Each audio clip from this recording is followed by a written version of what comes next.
ये मत कहो खुदा से कि मेरी मुश्किलें बड़ी हैं, ये मुश्किलों से कह दो कि मेरा खुदा बड़ा है। नमस्कार, बहुत स्वागत है। मैं हूं आपके साथ स्वामी नित्यानंद।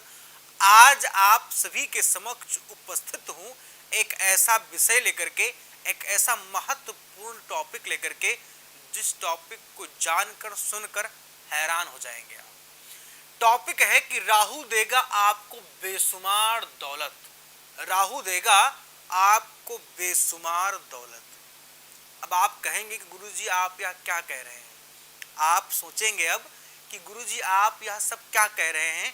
राहु देगा आपको बेशुमार दौलत। इस पूरी वीडियो के माध्यम से हम चर्चा करने आए हैं आप सभी के समक्ष कि आपके जीवन में राहु का क्या रोल होता है।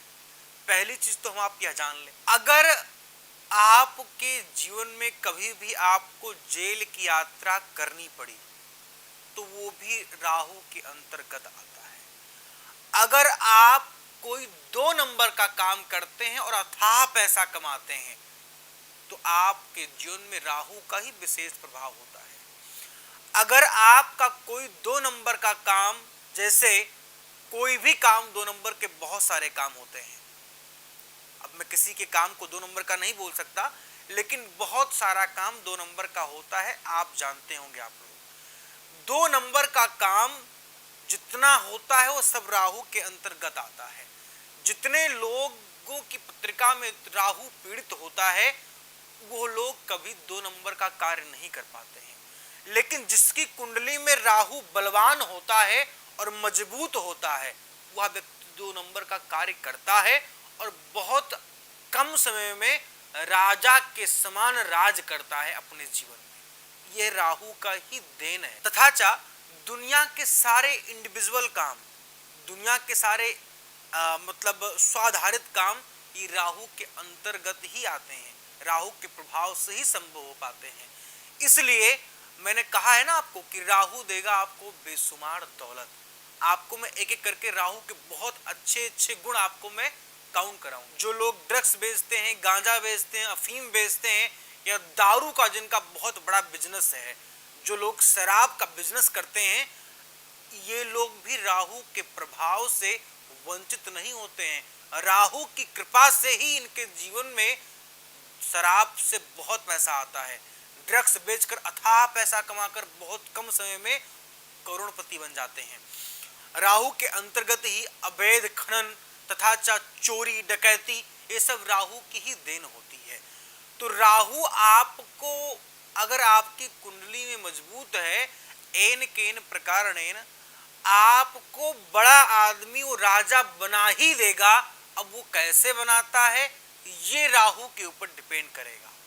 चाहे कुछ भी कराकर आपको राजा जैसा सुख और राजा जैसी जिंदगी आपको राहु प्रदान करेगा, लेकिन बस राहु आपकी पत्रिका में मजबूत होना चाहिए और अच्छे घर में विराजित होना चाहिए। हमने देखा है कि जब भी किसी बड़े नेता, मंत्री या बड़े किसी अधिकारी की कुंडली खुली है, जैसे कोई आईएएस था, कोई पीसीएस था, या कोई बड़ा मंत्री था, या कोई बड़ा मिनिस्टर था, अगर उसकी कुंडली खुली मतलब उसकी चोरियां या उसके कारनामे पकड़े गए हैं, वो राहु के बुरे प्रभाव होने की वजह से ही पकड़े गए हैं।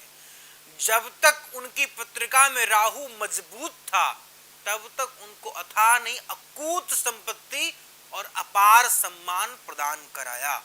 लेकिन जैसे ही राहु कुदृष्ट हुआ, राहु की कुदृष्टि उनके जीवन पर पड़ी, सारा काला चिट्ठा निकलकर दुनिया के सामने आ गया है। तो इसलिए राहु मेहरबान तो चेला पहलवान। राहु मेहरबान है तो बेशुमार दौलत के आप मालिक बन सकते हैं। इसलिए अपनी पत्रिका में राहु को मजबूत करें, राहु को मजबूत करें और राहु को मजबूत करके आप दुनिया पर राज करें। ये राहु की ही देन होती है जो बहुत बड़े बड़े लोग बड़ा बड़ा काम करते हैं और कहते हैं ना कि तुमको डकार जाऊंगा, एक सांस में तुमको लील जाऊंगा। एक सांस में व्यक्ति को खत्म कर देते हैं और किसी को चूक खबर भी नहीं होती है। ये राहु की वजह से ही होता है। लेकिन ठीक वही लोग जब राहु की कुदृष्टि उनके ऊपर पड़ती है तो सारा काला चिट्ठा निकलकर दुनिया के सामने आता है और वो राजा से रंक बन जाते हैं। राहु आपको दौलत बहुत दे सकता है, लेकिन आप ये ध्यान रखें कि आपके जीवन में राहु की दशा कब बदल रही है। अगर दशा बदली और आप सावधान नहीं हुए, जैसे आप शिकार कर रहे थे, शिकार करना आपने छोड़ा नहीं उसी भांति, तो आप पकड़े जाएंगे और आप राजा से रंक बन जाएंगे। फिलहाल इस वीडियो में बस इतना ही। आप सबको मेरी जानकारी कैसी लगी आप कमेंट बॉक्स में जाकर जरूर मुझे कमेंट करें, और आपको नेक्स्ट वीडियो हमारी किस टॉपिक पे चाहिए, किन विषयों के बारे में आप हमसे चर्चा करना चाहते हैं, और अगर आपको अपने जन्मांक चक्र के बारे में कोई विशेष जानकारी चाहिए, अपनी कुंडली मुझसे आप दिखवाना चाहते हैं, तो निःशुल्क आप मुझसे कॉल कर सकते हैं, मुझसे जुड़ सकते हैं और जान सकते हैं अपने और अपनों के बारे में, अपने जन्मांक चक्र के बारे में। फिलहाल इस वीडियो में बस इतना ही। आगे हम फिर मिलेंगे आपसे किसी नए टॉपिक, किसी नए विषय के साथ। तब तक के लिए नमस्कार, जय सीताराम।